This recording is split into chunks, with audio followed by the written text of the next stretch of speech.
Muy buenos días, estimados estudiantes. Bienvenidos a nuestra clase de Ciencia y Tecnología. Quien les habla es el profesor Manuel Panacopando. Y el día de hoy vamos a poder repasar un poco lo que habíamos estado trabajando en nuestra clase anterior.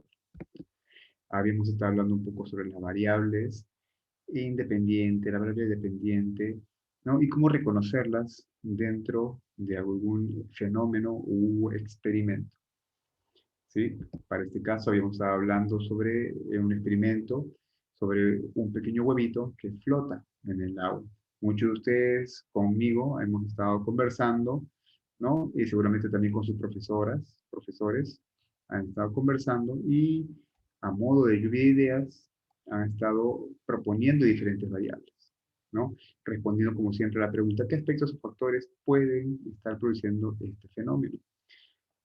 ¿Cuáles pueden ser esas variables? De repente el tamaño del vaso, la masa del huevo, el tamaño de la cuchara, la cantidad de cucharadas de sal, la temperatura del agua, la concentración constante de la sal en cada vaso. Bueno, y así otras variables que tal vez, y es posible, porque todavía no lo estamos comprobando, puedan influir de alguna forma, de alguna manera, en el desarrollo de este fenómeno.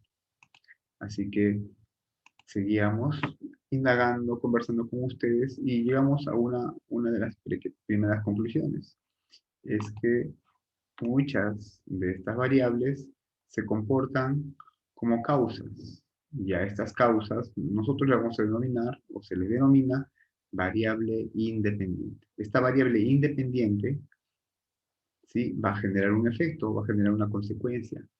Y ese objeto, perdón, y esa consecuencia le vamos a denominar variable dependiente. Entonces, una vez más, repito, la variable independiente puede ser cualquiera de estos factores que nos van a permitir que se produzca este fenómeno, ¿no? Como es el caso del flotamiento de este pequeño cuerpo, como es el huevo, ¿no? Así que seguíamos analizando con ustedes y pudimos también. Ahí está, muy bien. Entonces, ¿qué variable hemos escogido para nuestra investigación? Hemos escogido una de las variables, y en este caso es la cantidad de cucharadas de sal, versus, ¿no?, el nivel de flotabilidad. Entonces, a la causa, como ya hemos conversado, la causa siempre vamos a denominar variable independiente. Y a la variable dependiente, ¿sí?, es el efecto o la consecuencia, producto de la influencia de la variable independiente, ¿no? Y las variables control son aquellos factores o variables que debo de controlar. Yo como investigador, como científico, debo de generar ciertas condiciones para que el experimento se pueda desarrollar con normalidad y que no influyan en el desarrollo, ¿no?, en la investigación de estas variables. Entonces, el tipo de vaso, el tipo de cuchara, el mismo tipo de huevo para cada uno de los casos, el mismo tipo de sal de cocina, y así como también instrumento de medida y otros también, ¿no? Que puedan influir en el fenómeno, ¿no?, que estamos tratando de indagar. Entonces, así también podemos, ¿ya?, plantear una pregunta de indagación a partir de la identificación de las variables.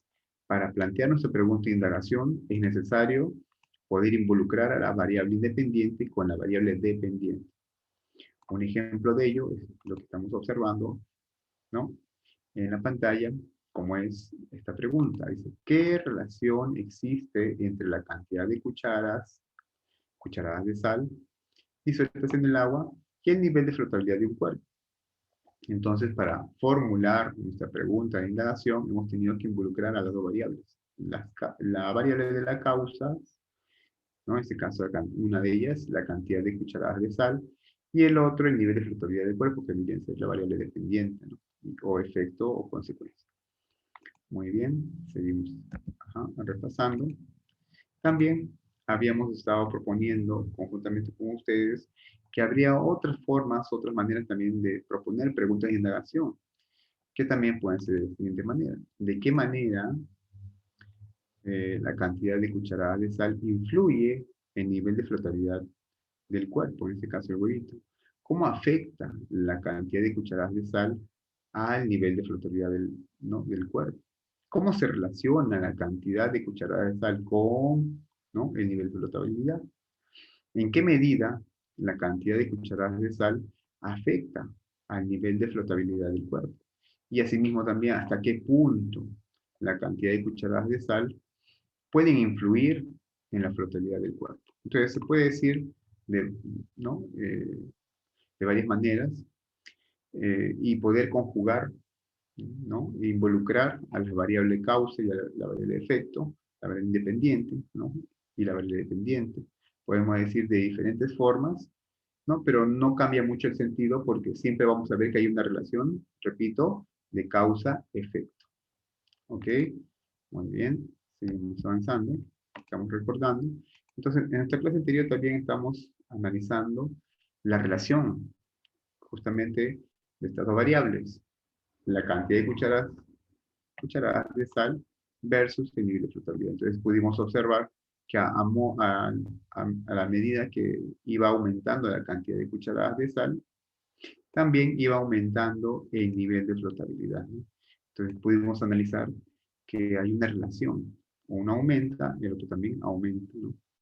De manera, ¿no? Eh, constante. Entonces, también conforme se ha ido aumentando también la cantidad de sal, ¿no? Entonces, ahí estamos viendo cómo varían ambas variables, tanto la variable independiente como la variable dependiente.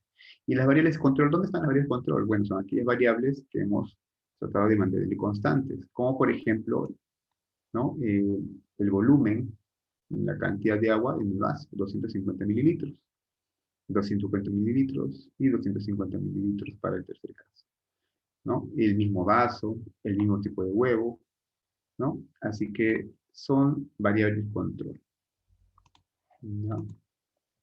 ¿Está? Y bueno, finalmente para recordarles entonces esta relación importante entre la variable independiente y dependiente, podemos este ejemplo.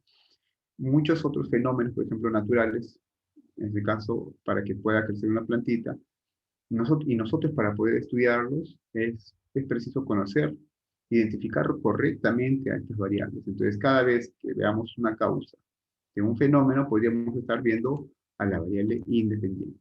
Por ejemplo, aquí para que esta plantita pueda crecer, es necesario ¿no? comprobar si realmente la planta necesita agua. Entonces podemos hacer varios ensayos, plantear procedimientos, pasos para poder comprobar si es realmente que el agua influye o no influye en el crecimiento de la planta. Entonces yo puedo variar poca agua, regular agua, mucha agua. Entonces, como esta es la variable que yo manipulo, la variable que yo estoy, ¿no? Utilizando para que la planta pueda crecer, entonces a esta variable le vamos a llamar variable independiente, ¿no? Así es la variable que cambia, que está siendo manipulada, repito, por el investigador. Otra variable vendría a ser la variable dependiente, que viene a ser el efecto o la consecuencia de la influencia de esta variable llamada también independiente, ¿no? Entonces, tenemos por un lado la variable dependiente, efecto o consecuencia, y la variable independiente, que viene a ser la causa. Y bueno, también una vez más, reiterar pues, lo de la variable de control, que son las condiciones físicas que es necesario mantener constantes para que el experimento nos salga como se espera, ¿no? Para que no haya dudas de que hay otros factores que pueden estar interviniendo y puedan modificar, ¿no? el buen seguimiento a esta variable independiente y la variable dependiente. Es como por ejemplo la maceta, la cantidad de luz solar que puede ingresar a, a la plantita, ¿no? Bueno, y así. Entonces, hasta aquí estamos recordando un poquito esto de las variables independientes y dependientes, y el día de hoy vamos a continuar este estudio, pero vamos a plantear procedimientos. Tenemos que aprender a plantear los procedimientos también que siguen después del planteamiento de la hipótesis. Bueno, hasta aquí conmigo y espero que les parezca muy interesante los temas que estamos desarrollando. Hasta pronto.